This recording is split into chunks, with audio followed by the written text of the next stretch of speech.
वाले से मैं आपको बताता चलूँ कि ये जाने इस्तकबाल टैलेंट अवार्ड के नाम से जो है वो एक कंपटीशन का एहतमाम किया गया, जिसमें अल्हम्दुलिल्लाह हमें ये था कि 300-400 के करीब बच्चे जो हैं वो शामिल होंगे, लेकिन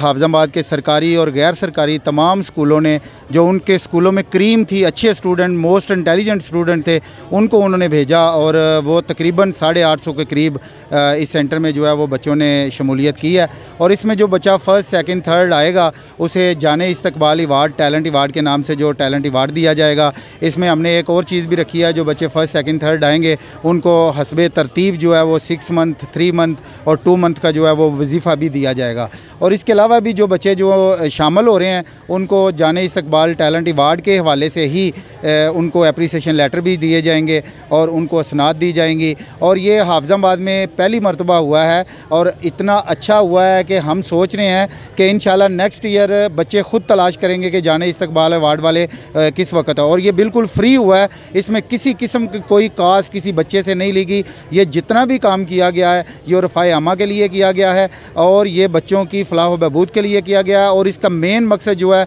वो तलीमी पॉलिसियाँ और तलीमी सरगर्मियाँ जो हैं वो पाकिस्तान सतह पे, पंजाब सतह पे उजागर करने के लिए किया गया है। इसमें मैं एक रिक्वेस्ट ज़रूर महकमा एजुकेशन से करूँगा कि वो ये है कि बच्चे कौम के मुस्तकबिल का हीरो होते हैं और